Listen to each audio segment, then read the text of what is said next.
Greetings and welcome to the fifth and final lecture in this first series of lectures that I've been delivering over the past few weeks. Let me stress that I plan on giving another series of lectures starting in January, and I'll also continue giving lectures throughout the month of December, but there will be kind of one-off lectures on a couple of topics, other topics that I want to talk about. And of course, we will finish off this whole first series, not today, but on 4 days from now, 3 days from now in real time when we have our final discussion circle. I'll say more about the discussion circle at the end, of course, but I'd like to talk about that a little bit at the beginning, just to catch people who might not stay all the way through to the very end.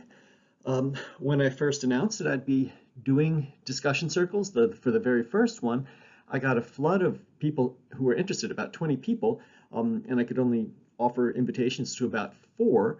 And I haven't heard from those other 16, most of them, and I'm wondering if they felt put off that I didn't choose them, or I've said multiple times that if you're still interested, I'd be happy to have you, and if you expressed interest once, I will, I'm keeping a list, I'll see that you're interested again. So I'd be happy to hear from any of those people.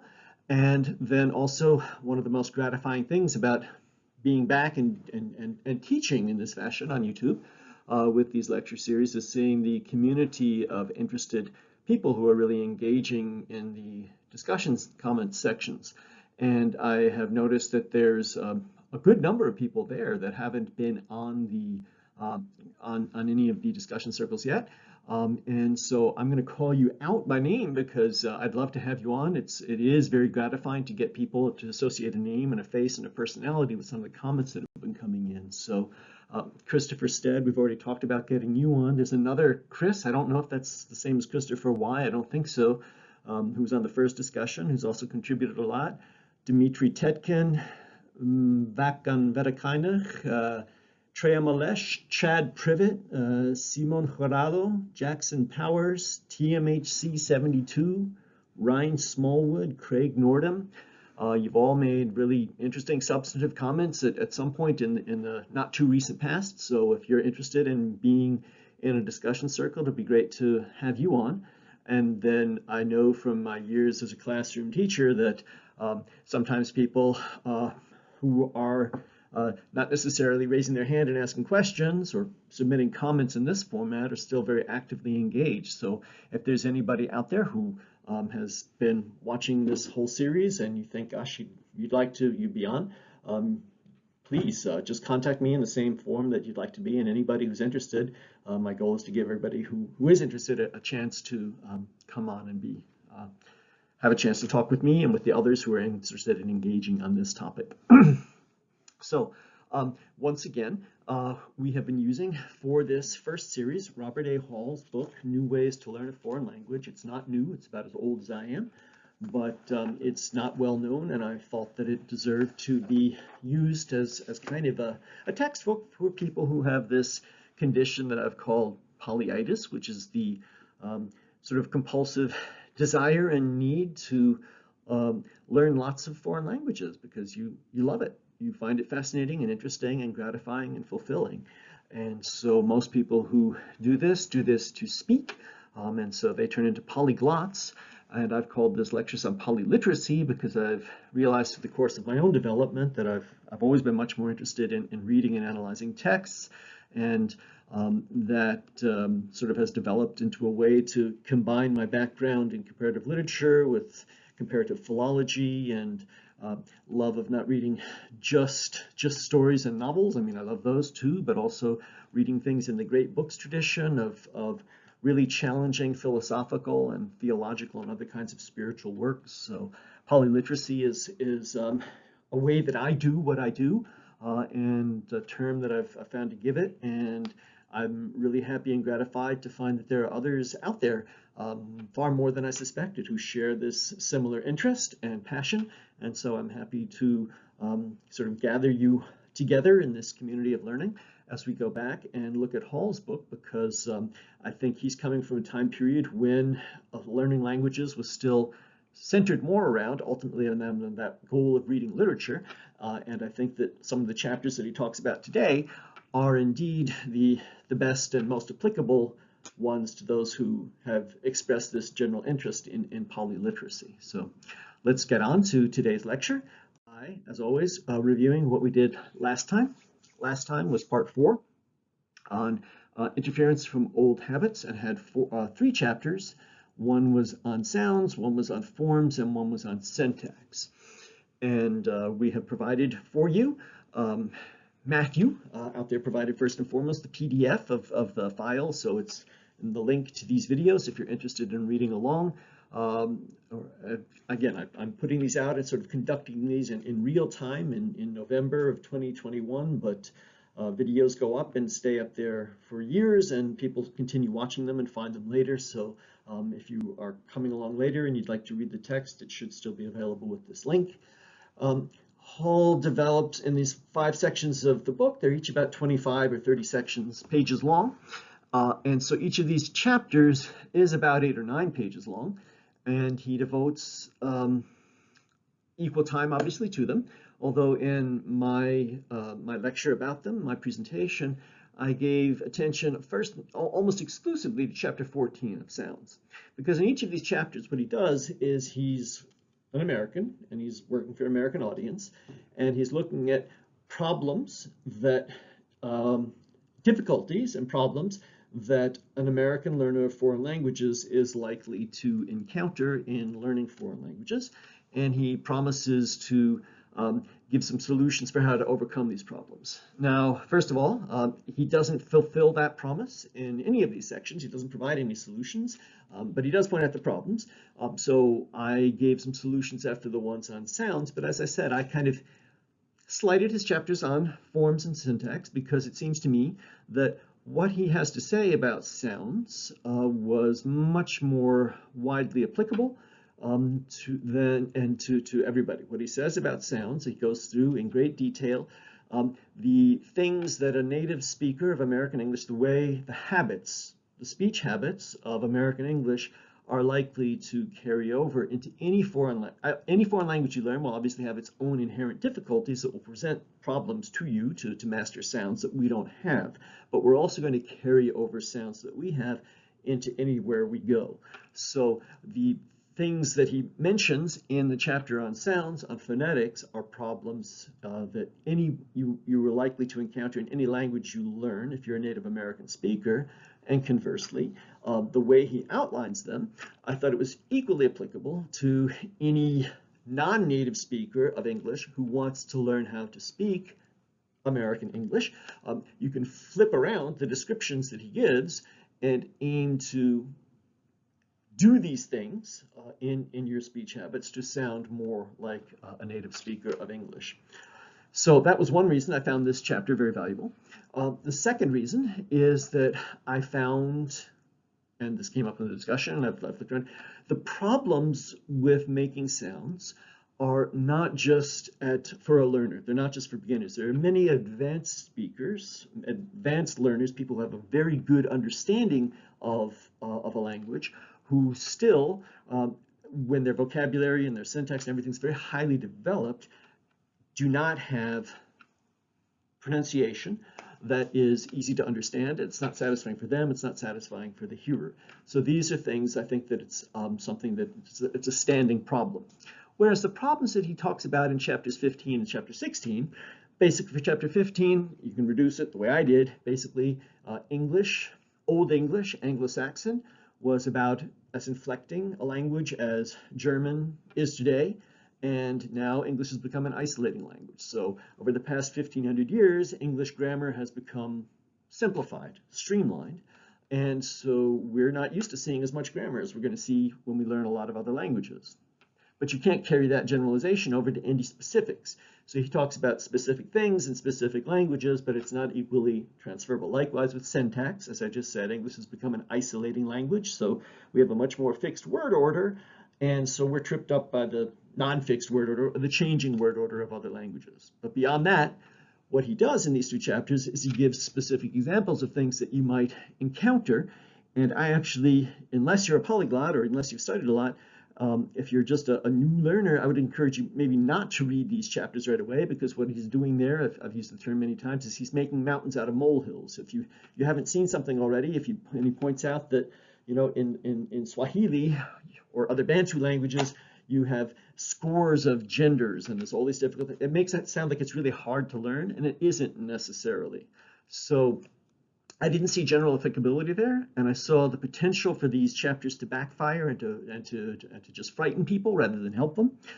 And then furthermore, the problems that he talks about in these two chapters, to me, as I said before, with the other one, the ones in sounds, these can afflict advanced learners as well. But by definition, the problems that you encounter in terms of form and syntax are beginners' problems. Once you get to an intermediate level or beyond, you don't have these problems anymore.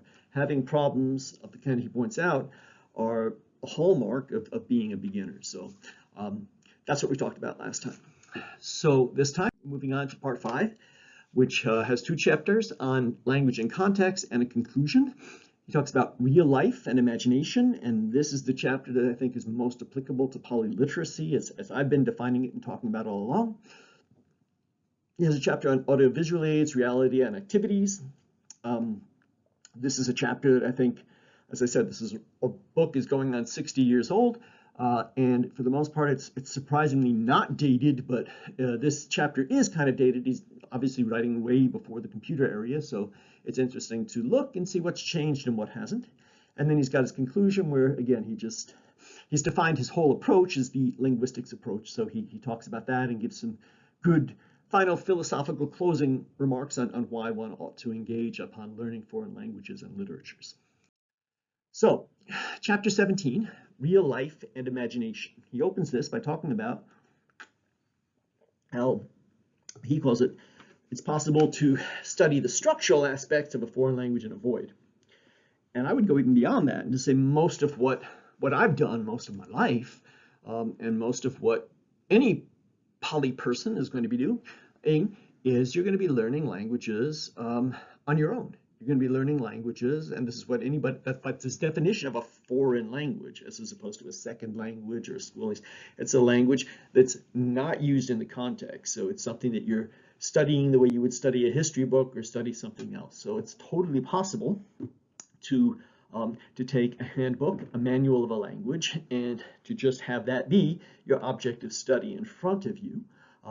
Whereas it's also possible to learn a language in this living context. And this is going to his definition, which he started at the beginning of the book, and he summarizes it in and has here. Language in his whole linguistic approach derives its meaning from the situations in which it's used. It's very context-oriented, and so in his mind, it's clearly better to be learning not in a void. You can do it in a void if you're just looking at the structural aspects, because he can isolate those, but if you want to see how the language functions as a whole, it's better. The ideal, according to him, is to go into total immersion. Spend not just a week or a month living in a foreign culture, but years. That clearly is the ideal if your whole aim and goal in life is to learn a language. But he acknowledges that's clearly not possible for most people. You don't have the time or the leisure or the money or the means to do that. He doesn't add, and I would add, that I don't think it's necessarily the most effective way to learn a language, to go by total immersion when you're a complete beginner and to throw yourself into it. I think it's actually better if you can prepare yourself, if you give yourself a solid background to learning a language on your own by studying in a void. If you study a number of textbooks thoroughly and then you go as basically an intermediate learner, and then you immerse yourself totally, in a few months you can achieve what you could probably, it would take you years to achieve that if you just went there knowing nothing and threw yourself into a language. So maybe we're coming back to the same discussion we keep hitting on about sort of acquiring or learning, and then one of the one-off lectures or discussions that I want to talk about is the whole procedure of scripting and unscripting unscripted language, learning a language that has no resources, learning a language that has no documentation or references to work with. So in a situation like that, you would need total immersion. But most of the time, what he calls imagination above is What we do when we don't have that is look at pictures and look at illustrations and do other things to try to imagine that context, that being in the living language. So it's not just it's not just a textbook, it's not just something in the void, it's not just the structure of the language. It is somehow giving you an image or a taste or something in your mind of what it would be like to be there when you're not there. So various ways of doing that are also in many textbooks, you have comments or discussions about the culture in English, or if whatever language the textbook is in, you can get lots of information about the culture. So sometimes it's just a footnote, sometimes it's a paragraph at the end, but sometimes it's a big section in the textbook. And he doesn't like that idea. He says that any such use of the learner's language beyond the minimum strictly necessary for example, grammatical analysis, simply distracts his attention from the main object, the acquisition of the target language. And I just happened to be looking at both the Cambridge and the Oxford series of 3 or 4 books each for Latin quite recently. And I realized that these were exactly what he's talking about. They're full of pictures and they're full of information about ancient Rome and ancient society and all these kind of things. And I would say now that I read this, definitely there's more in these books, the Cambridge and Oxford Latin series, about ancient Rome, written in English about ancient Roman culture, about the people and the things, the forum, the elections, than there is Latin. That's to be considered. He also moves on to say that as soon as the learner has gotten far along enough in the foreign language to have a firm command of its phonology and at least some fundamental morphological and syntactical features, he should start reading selected passages in the target language. This is good for anybody interested in polyliteracy. As soon as you've got a foundation, you should start reading. But when is that foundation? He says a number of things in this chapter that I find, I would just have to say, weird. I mean, I would really wonder why he says some of the things that he says, and it'd be really interesting to somehow meet him at some point in the afterlife and have a conversation about this, because they just seem kind of strange to me. And here's one of them. He says that, okay, as soon as you're far enough along, when are you far enough along? Well, he says this depends on the orthographic system. He says if it's a phonetic language, you can do it after 25 or 30 hours. So German or Italian or Spanish or Hungarian or Finnish. Whereas if it's a non-phonetic language, like English or French, or if it uses a different alphabet like Russian or Hindi, then you need 45 or 50 hours. So I realized, again, Hall was a professor of Italian, first and foremost, Romance languages in general, wide-ranging interest, did a lot of research in Hungarian, so I see why he might come to think that Hungarian is useful there, but he's going to talk about cognates and things in just a couple of pages coming up, and to me this is strange on two aspects. I mean, to think that Hungarian and Finnish are equally easy to start reading as German, Spanish, and Italian, just because they use the Latin alphabet in a phonetic fashion when they don't have any really visible cognates that you're likely to see at the same level. To say after 30 hours of Spanish or Italian or even German, you would be able to recognize a lot if you're coming from a native English perspective, but you wouldn't be able to recognize hardly anything if you're coming from Hungarian or Finnish. And then to I think he lumps English and French together because, yes, they're both languages that are much less phonetic than the languages in the first category. But he's coming at this from a Native American or English perspective, so I think he's just putting their English in the same category as French, but he's really talking about French. And again, to me, to say that, okay, here I'm running a school and I've got all these languages, and I'm going to say, yeah, the people who are learning French, they need as much time as the people who are learning Russian or Hindi to start reading? I just can't see that. I mean, I would be really interested in having this come up in the discussion topics. To me, the unphonetic aspect of French is just not really that problematic. I've never encountered it or experienced it in my whole life, either as a teacher or as a learner. I mean, the unphonetic aspect of French is like English, and he talked about this before, and as a person, as a native English speaker, I'm used to unphonetic languages. Maybe I've just always picked that up, but the only place where it seems I remember ever being kind of weird in French is that you have verb endings, and the verb endings are all pronounced the same, and they have sometimes it means three different things. They're written differently in three different ways, but they're pronounced the same. But apart from that, it's just not an issue. I haven't thought that. But again, I'd be curious to discuss that. If French is particularly difficult, I realized as I was reading this, he's talked about this. This is not the first time. This is like the fourth or fifth time that he has made an issue of French being particularly difficult because it's unphonetic. So that must have been his experience, but that's not mine. And I hope that I'm right in this because I really do view French as being an absolutely essential language for anybody who's interested in cultivating their polyitis rather than fighting it. I mean, French is a language you really need to know because there's so many references and things to use in it. So if French is hard to learn, that's too bad. I can't see that French is really any more difficult to learn than Spanish or Italian. Continuing with real life and imagination, he says that nothing is gained by plunging into a morass of difficulties at the very start. A difficult play by Corneille or a long poem by Goethe, for example, simply because of the literary merit. Again, here, this is not weird. I understand the logic of saying this, and I wouldn't prescribe this as a general thing for people to do.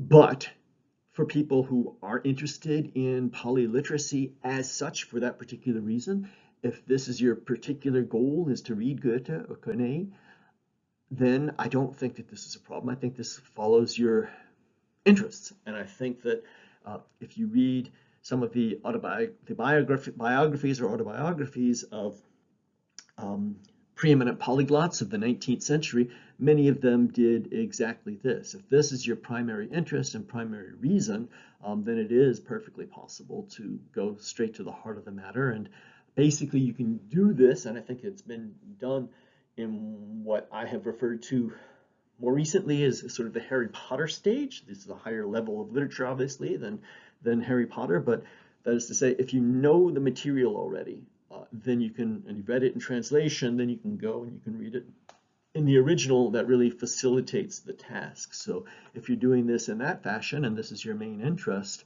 then I think that this is not only possible, but extremely profitable.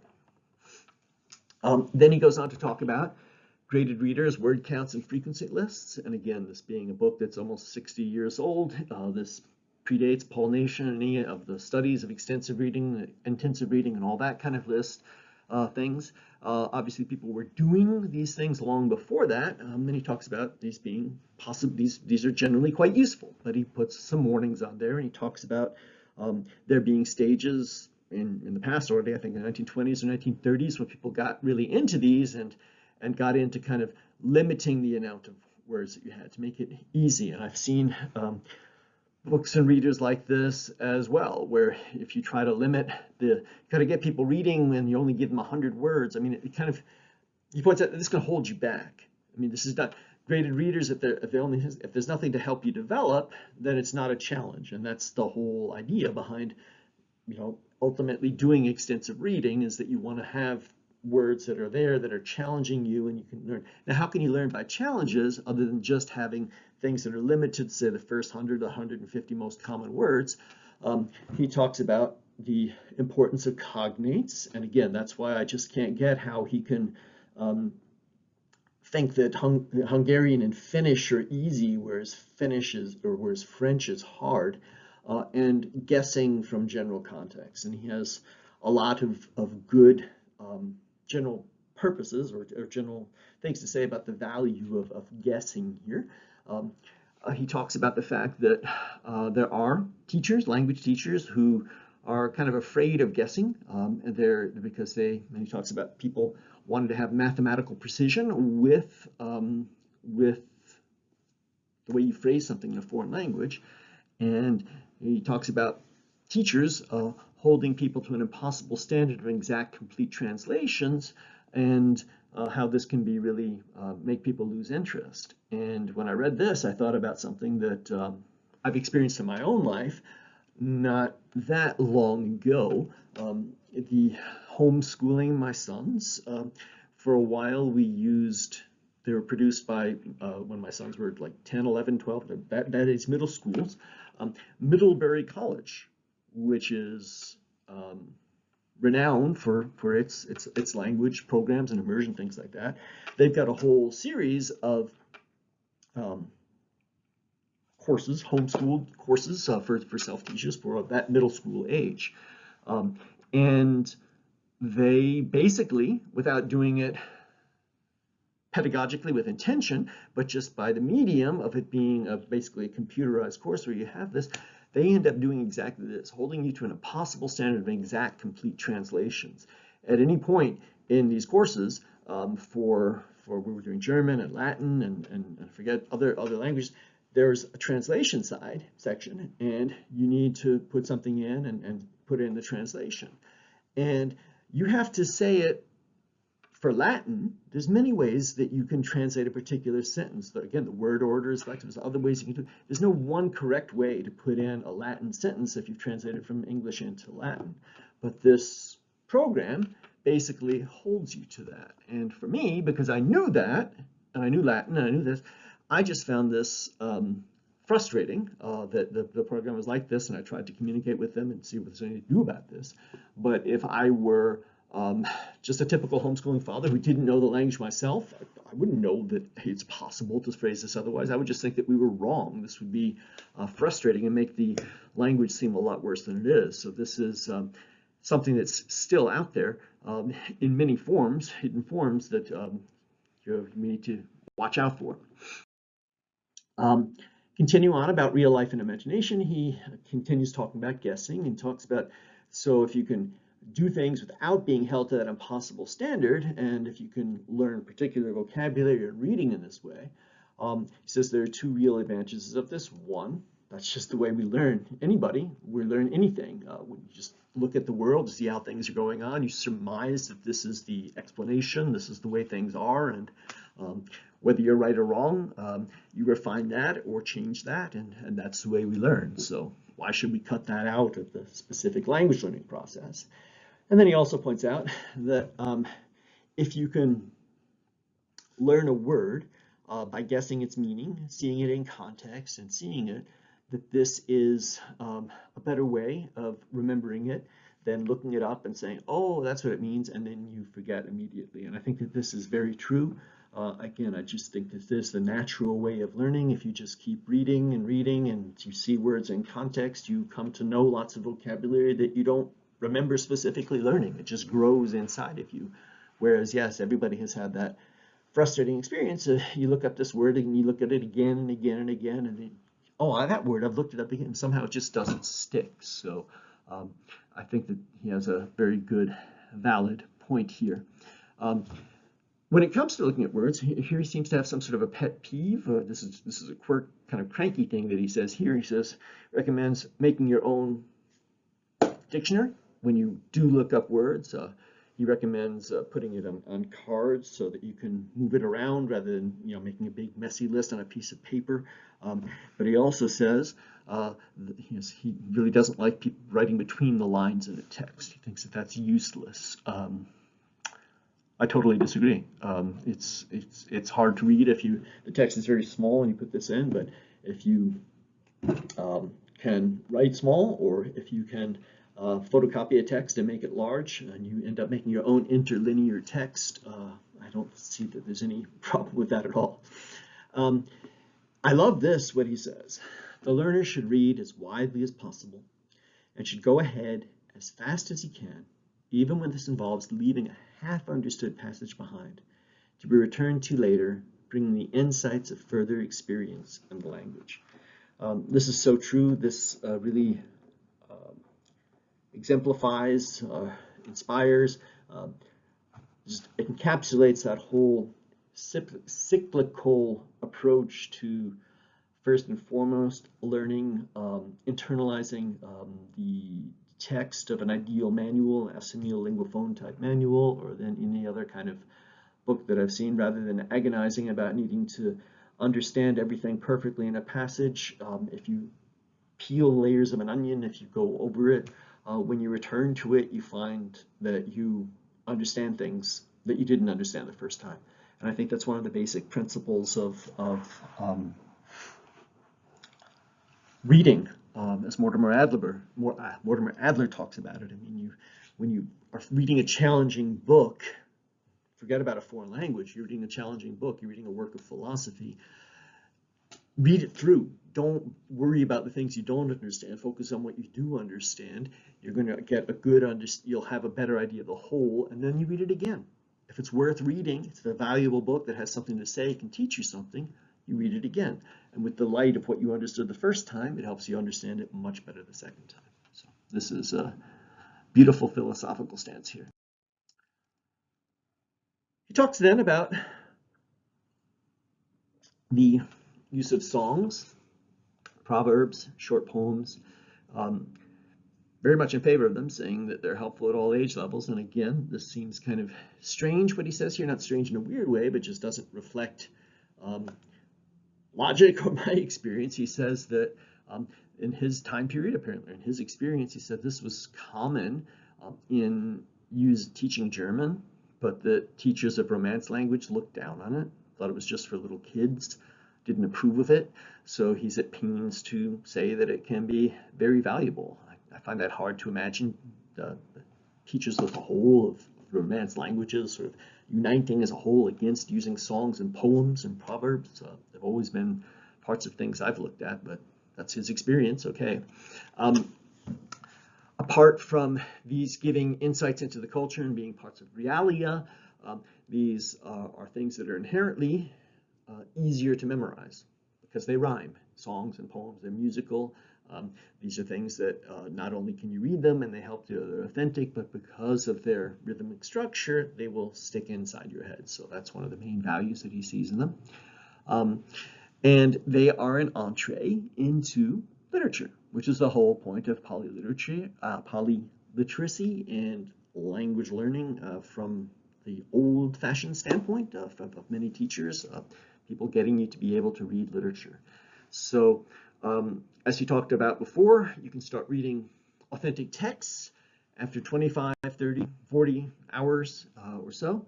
And now he's saying that you should start reading literary material from the earliest stages if it's simple enough.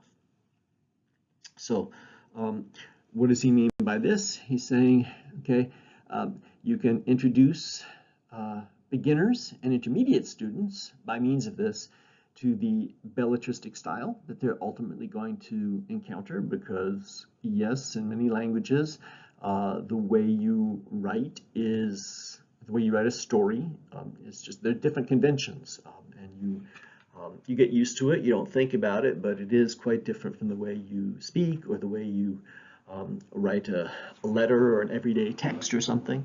So there is some value, he says, in introducing beginning and intermediate students to this, so they're aware that there is this other style that we talked about registers before. There's the literary register. So rather than holding off and just introducing people the way, unfortunately, this is what I see in contemporary textbooks. I've not heeded this at all.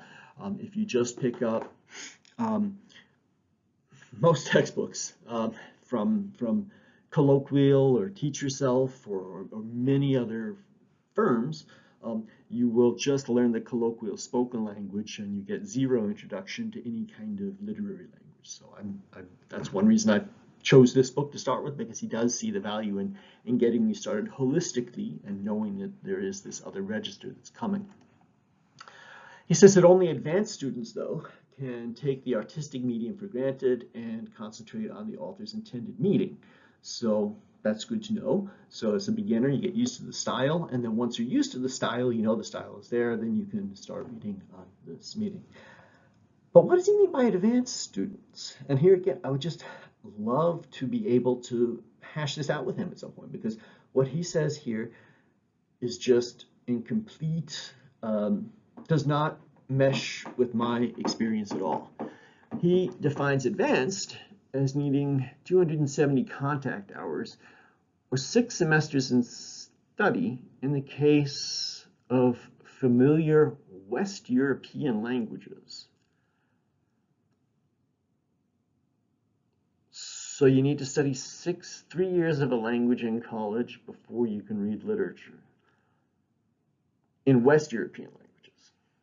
And that's my observation experience for truly exotic languages, different languages. I mean, you need 3 years of study of Hindi or Korean before you can hope to start reading a language like this. But my whole experience as a student in college was you took 2 years of a language. First year, 101, 102, 201, 202, and then 301 was Introduction to Literature. So not 6 semesters, but 4 semesters in terms of college study. And then I carried that over into my own college professor teaching career, my first professorship at Handong University in Korea, because that was my model. I did the same thing there, even though I knew that for Koreans, learning French, German, and Spanish, which is what I was teaching, was more akin to an American learning Japanese or Korean. But these kids were already good in English, and this was the model that I had and the way I wanted to teach it, so I tried it, and it worked. I was able to teach 2 years of French or German or Spanish using Assimil as a textbook, and then at the beginning of the 3rd year, we did Introduction to Literature. So the whole subject of how many contact hours you need to learn a language, get good in it, is something that I think we can see predominantly in the idea of the sort of the Defense Language Institute, the Foreign Service Institute, and the way they categorize languages. You know, how many language contact hours does it take before you are trained and able to use it? And so they have the level 1 languages needing, I forget, is it 36 weeks or 24 weeks of study or something. So depending on how you learn, you can certainly do things faster or slower. But to me, he's speaking from his experience, and it's just not my experiences. Yes, you need more than you generally think. In a college context, you forget, you don't learn, but not 6 semesters, 4 semesters, I would think. He's talked about now the value of learning literature in a foreign language being both belletristic and cultural. Belletristic means you talk about literary values, and he points out, you know, there's no universal standard there for what people value in literature, even within a culture, but learning about different ways that people think that this is good literature, this is high literature, this is valuable literature, this is a great book that has something to teach us, and beyond that, aesthetic values. What makes something beautiful? I think he was talking more about poetry or songs or rhymes. So learning these things is one thing we learn, but he also puts equal value on the sort of the cultural teaching value of learning culture implications of reading literature. You can't get this from everyday spoken language so much as you can get from literature, the fact that people really think differently and have different standards. He's big into cultural relativity. He talks about, along with another language and semantic orientation toward the world, there always goes another psychology and another set of norms for behavior.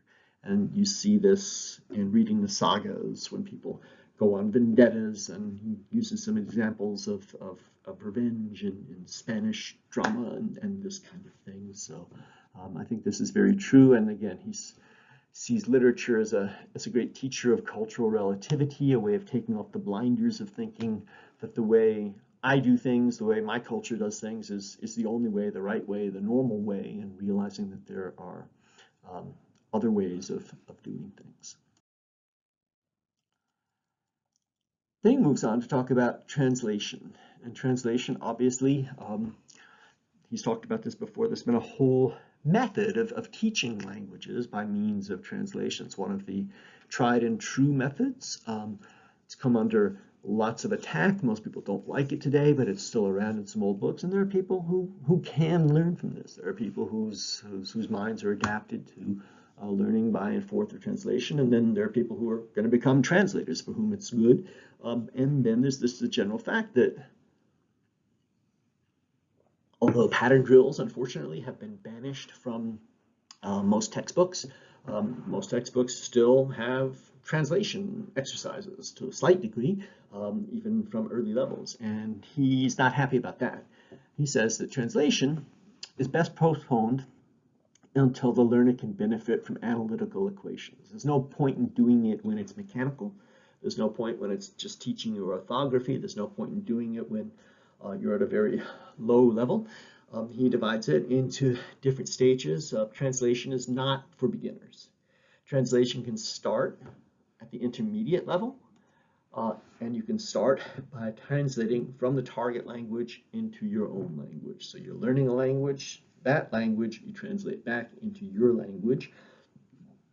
Only if you've done that for a while. You start this at the intermediate stage. When you get to a slightly higher stage, the high intermediate stage, then you can flip it around. Then you can start doing from your language into the language that you're learning. But he puts the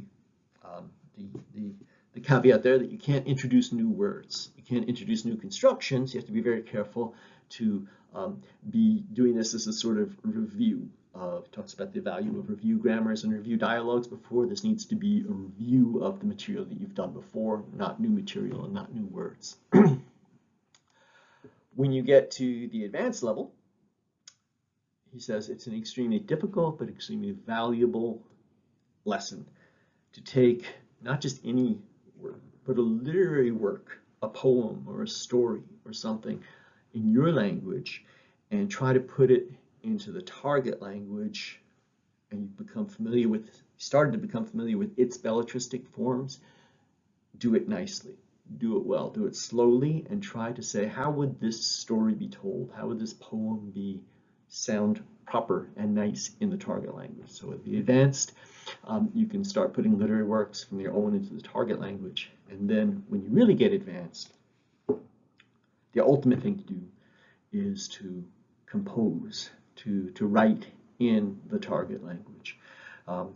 And so this is something that I've shown my books that I do in scriptorium. And so when I'm transcribing lots of languages that I'm doing there, but I also take a page each day and I compose, I write, put my mind totally functioning in German or Latin, and I write stories or I write something in these languages. And I will never be a Joseph Conrad. He makes that reference here. But I would like to say that in this regard, a number of you out there, I assume you know who Joseph Conrad was. He was a Polish person who immigrated to England when he was in his 20s. I don't think he knew English when he moved there.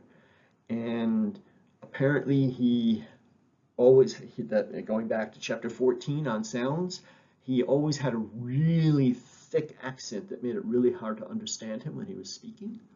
But he's considered to be one of the greatest prose stylists, writers, in early 20th century English literature. And in that regard, I haven't really thought about it, but a number of you out there that I've been privileged to meet through this medium of teaching, I'm thinking of, if I call some people out, I'm not ignoring others, but just immediately springs to mind those who've written a lot, Jan and William and Marcin, you're Polish too. I would never know from your writing that English is not your native language. It is amazing to me how well people have learned to compose and write in the target language. So that's getting on to the next chapter. Things have changed in the computer age. William, you mentioned that you learned by Google in ways, and people are curious to know more about that. Maybe we could talk about that, because you Again, your written English is such that it just does not come across that you're a not native speaker the way some of you people write. So kudos to all of you out there who are contributing to these conversations, and just the practice that you're getting and your ways of using this. You are sort of approaching Joseph Conradism. He says that for literary works, our ultimate aim is for the learner to acquire as much as possible the same outlook and understanding that the modern native speaker has. But I love this too from the perspective of polyliteracy. He says, okay, the native speaker, modern native speaker, when he reads his literature here, he's going to have this experience because he comes from that background, he comes from that culture, he knows this. We want you to have that as well. That's the goal. But you can even go beyond that. You can have this Archimedes moment, eureka, because you have the same level of appreciation of this, but you can also look at it from a different cultural and linguistic perspective. So you may be able to see things and appreciate things in the literature, broadly understood, that a native speaker might gloss over and take for granted and not see there. And he says that the best way to do this is by discussing it in that language with a teacher who's mastered it. And again, this has been my experience over the past year or so when I have developed and been delivering the same kind of introduction to literature courses that I taught as a professor at Handong University so many years ago to larger classes of college students after having taught them 2 years of the language, now as a form of continuing education, teaching adults who've learned these German literature, some learn German somewhere else, but are ready to engage in German literature with me and with others in a small group, reading and discussing just the richness of what can be gotten out of it is really exciting in terms of the new ways that education can be delivered, moving on into the next chapter of what kind of the new developments are and ways that we can learn and teach languages. So on to that chapter, chapter 18, audiovisual aids, realia, and activities. First of all, he's talking about recordings, audio materials, which they weren't new in his age, but he starts out talking about how it's gotten better on 33 and a third inch records from 78 inch records and tape recordings, and he goes into a long discourse on language laboratories as institutional rooms, all things that are very much dated into the 1960s, but recordings as such being extremely valuable for extending and enriching the language learning experience. But then he puts on some warnings that I found interesting. I hadn't really thought about some of these, and I wonder how accurate they are. It just talks about even the best recordings not faithfully reproducing the fine details of sound. So this sounds like an audio file. People, again, talking about, some people don't like CDs. They sound cold, whereas vinyl sounds fresh. I don't know if my ear has ever been that fine that I would say, well, yeah, the fact that it's recording makes it sound less nuanced than some of the actual spoken word, but maybe there are people who can discern that with their ears. That's interesting. What is important, I guess, is that you can't see the face or the hands or the gestures involved in speaking. I mean, if you're going to shadow what I just said, and some people mention that when I do that, you can hear what I just said, but I think if you go back and watch it, I use my hand to go like this a couple of times. So you wouldn't see that kind of gesture that's involved. So that's not a negative thing about audio recordings, but just know that you're missing something. And then he talks about that they don't give feedback. That's true with certain kinds, with pauses and gaps, as I've talked about recently. I think shadowing gives you that feedback because you can only do it if you're doing it on top of the voice at the same time. If you're saying the same thing as the voice that you're hearing, then you can keep going. But if he says one thing and you say something else, you can't hear what you're saying and you have to stop. So it's not necessarily true that recordings don't give feedback. If you shadow them, they can. If you wait for gaps, though, and try to compare with what you said with what you didn't what the voice said. Again, I thought that that's a hard thing to do. I know Professor Tim Freely in Japan, you've indicated that you think you can judge this, you have a good ear to hear that, and I said that's fantastic if you can, but I don't think that most people are able to hear themselves and judge from recording. So I would agree with him on that. He talked about self-recording devices and them being of dubious value. And here, I think this is an interesting way to look at how dated what he is. And again, I haven't kept up with it, but I think that there are a number of devices out there now where you can not only record and listen, but with the same kind of almost visual feedback that you would see when you put an audio file into an Audacity program and you see the readout of it. So you can record yourself and then compare that with the original, and you can only hear it, but you can see, well, there's a spike here, and I don't have that spike. So what do I need to do to make that spike? And if I can do that in the original, maybe be able to do that. So there might be some new value to self-recording devices for giving feedback. I'm not totally up on that. This, I think, is another thing that he was kind of dated on. I'm not quite sure what he's talking about, the difference between moving pictures versus film strips. Moving pictures, he seems to be talking about going to a big theater and sitting there and watching in a big dark room, whereas a film strip might be something in a classroom where you can look at something. He's obviously well before the age of here on YouTube or anywhere else where you can watch all sorts of movies or films or things with subtitles, subtitled shows. To me, I think these are probably for people who are visual and enjoy watching movies and films. I think it's just an undisputed fact that countries that have lots of subtitles, that's one reason why everybody who comes from Scandinavian countries or Holland, where they have subtitled films of American shows, they sound so good in English because they've watched shows with subtitles. Germans who speak English well also sound pretty good, but not quite as good as Dutchmen or Swedish, because in Germany they don't subtitle the shows, they dub the shows into German. So the value of subtitled shows, I think, is beyond question. So if you like watching, that's a good thing to do, but I think it's a slow process. It takes years of watching shows, and to do that you have to watch TV, and who wants to watch TV? Moving on to more things about audiovisual reality and activities. Realia, slightly different from just pictures and illustrations. I think what he's talking about is, again, I can visualize a lot of textbooks for school and some teacher's health type books. The contemporary, not the little blue paperbacks or the yellow ones that I showed in my old video, but the current ones. Some of them, you start turning the pages and it's just nonstop sort of reproductions. This is what a train ticket looks like, and an opera ticket. And here's an ad in this that just show all sorts of things from the culture in the language. So I think this might be a question of different learning styles. We talked about whether learning styles are accurate or not. To me, it's too busy, but that's what he means by reality, giving you lots of samples of artifacts from within the culture. Here's another section where he talks about something a little bit, the idea of a language club or a language table, a language house, a language discussion group is something that people can do or organize as a great way to use your language.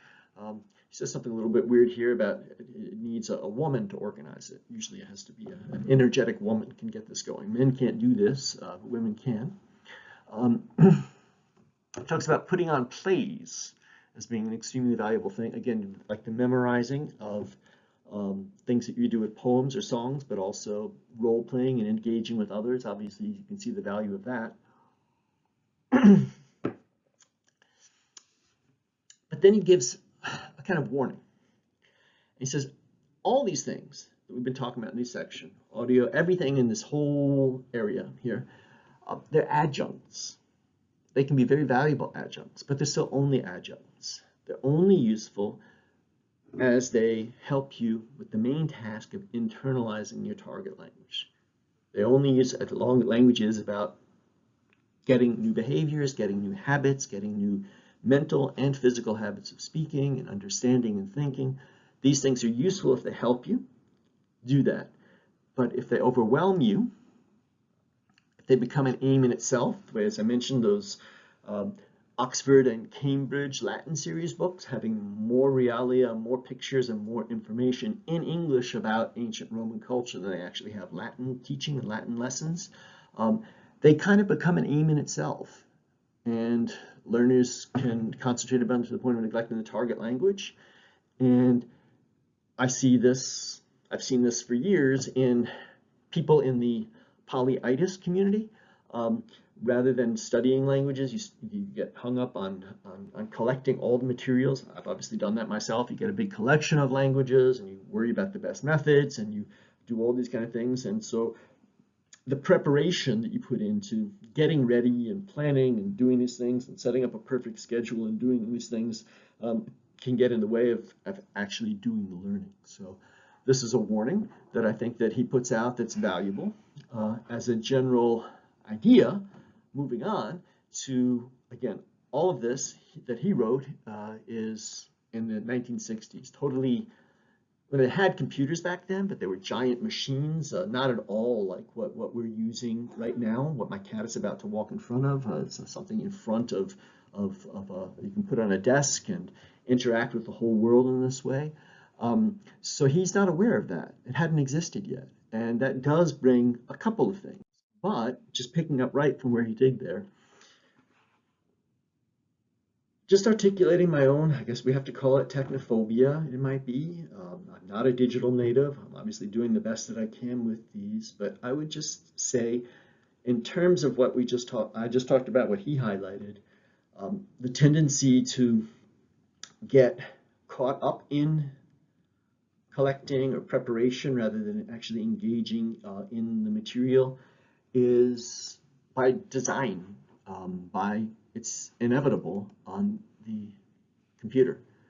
And just think about what a web is or a net.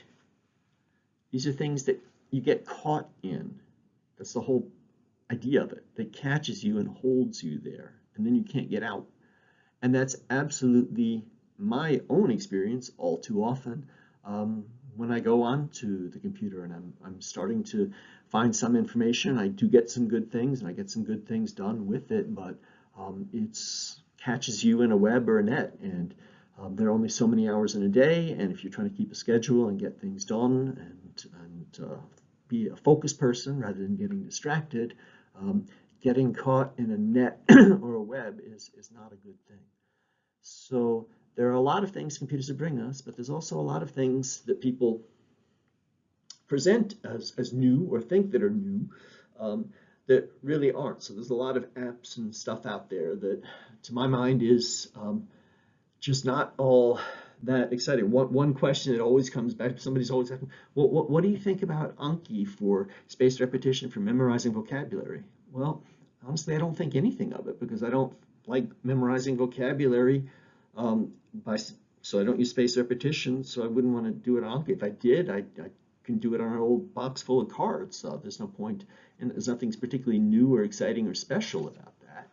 What is new or exciting and special is exactly what we're doing right now.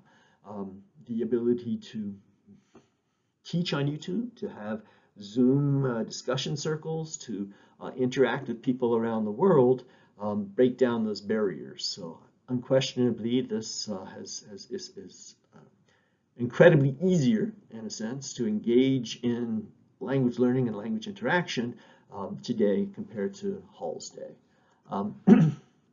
I also find another two-edged sword, as he mentioned before.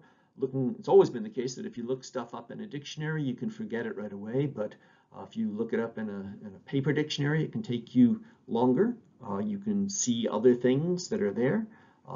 The way that electronic dictionaries, where you just highlight a word or click on it and it can give you the meaning right away, indubitably it makes it easier to look things up. But if it's true that just looking things up and getting them automatically does nothing to fix them in your memory, this might just be a short-term temporary benefit rather than something that's really going to help you ultimately grow and be able to read on your own.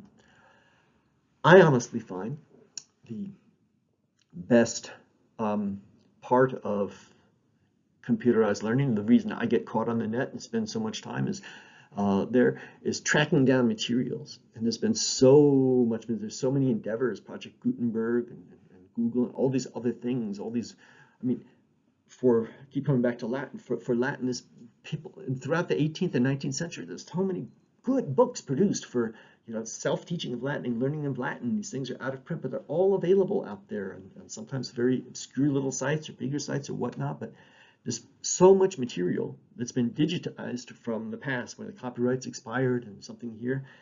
And there's so much that you can get, so many ways to do things. So getting them from the computer revolution, obviously, getting materials is enormously facilitated. But then what do I do with them so that I can get out of the net or the web? When I take these old materials and I read them aloud offline.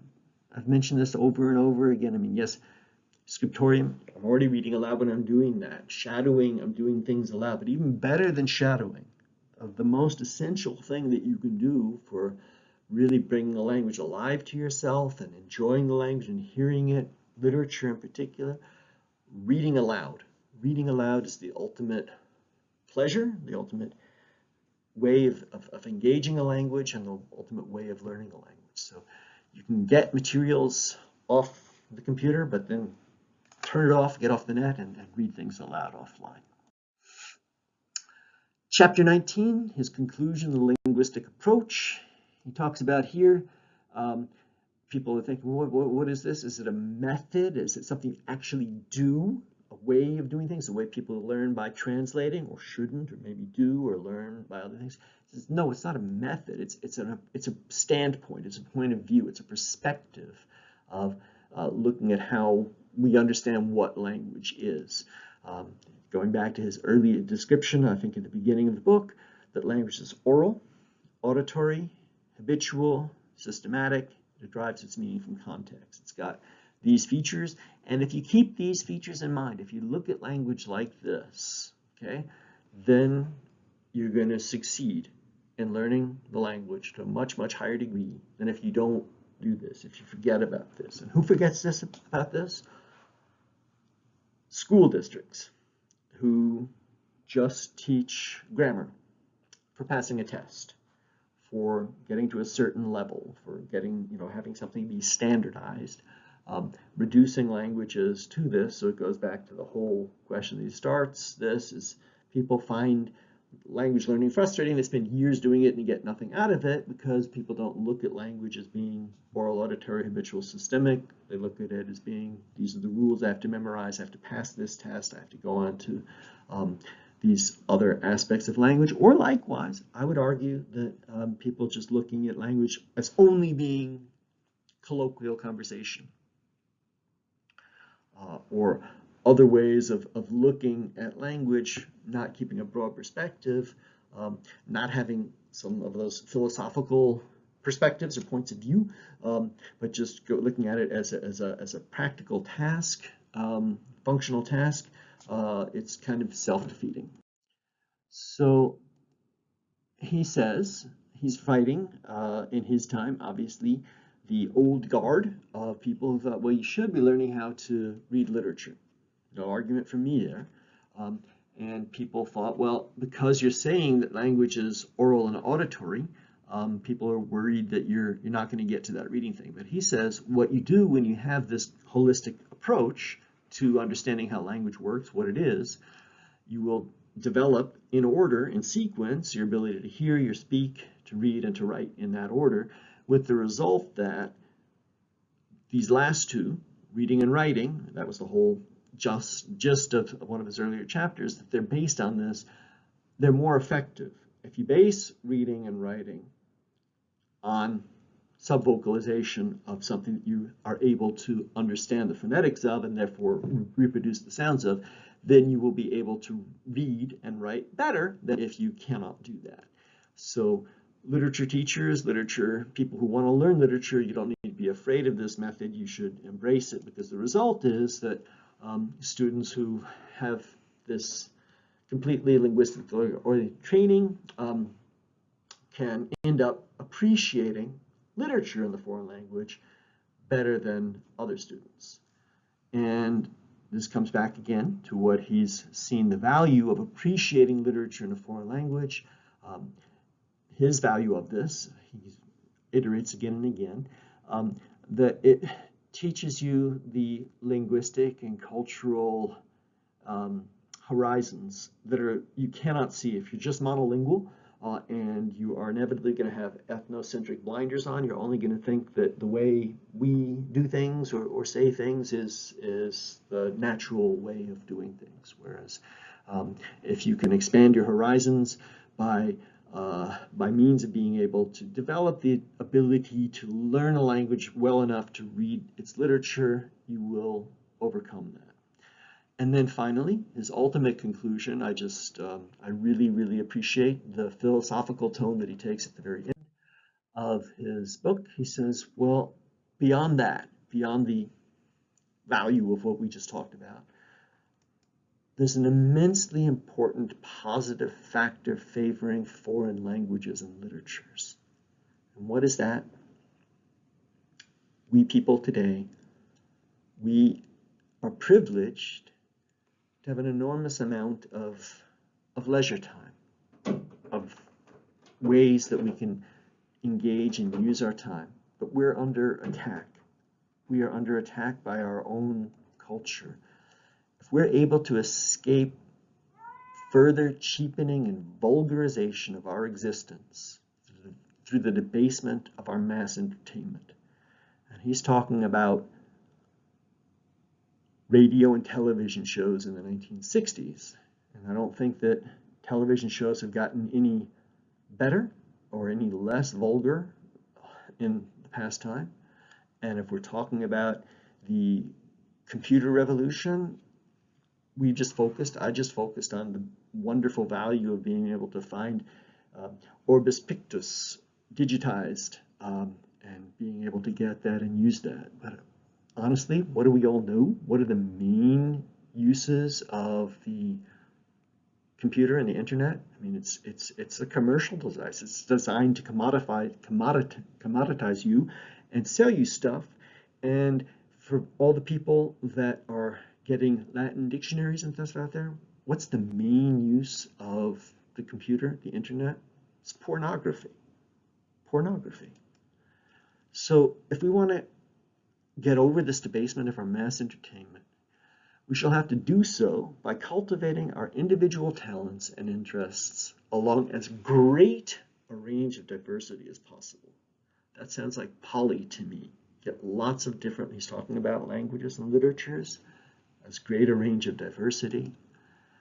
And therefore, knowledge of foreign languages, literatures, and cultures is just, as a philosophical point, is a way of personal enrichment and giving that broad perspective and leading a meaningful life. So that's why I thought that Hall would be a great sort of introduction to the concept of learning languages from the perspective of polyliteracy. So thank you, Edward Hall. Hall, we're done with your book now. So we're going to discuss you one last time in a Zoom discussion circle coming up. And I already threw this out in my last video.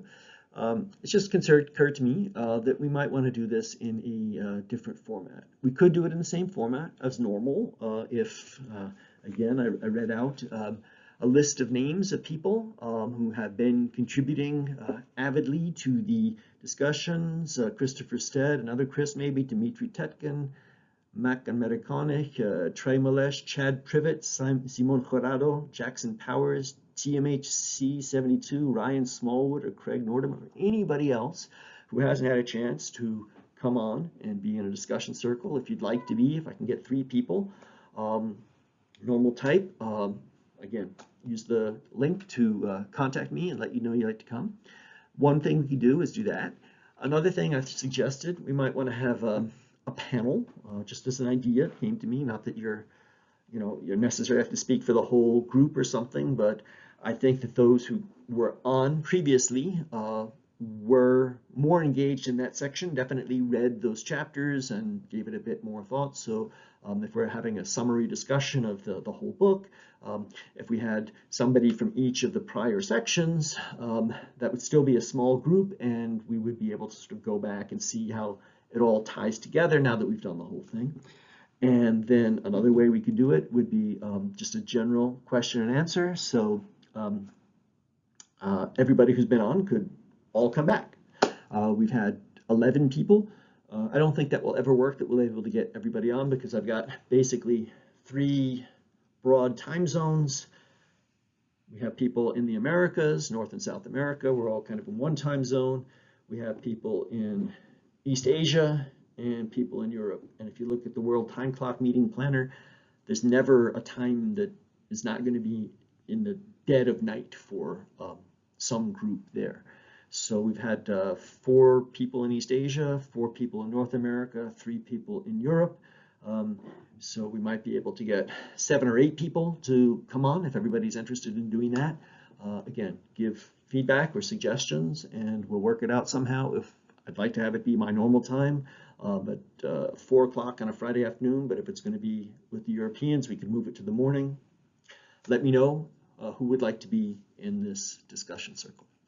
So with that, I will end my 5th and final lecture on Robert A. Hall's New Ways to Learn a Foreign Language as a first series, not the last, the first series of books that we can go over as giving a foundation for polyliteracy.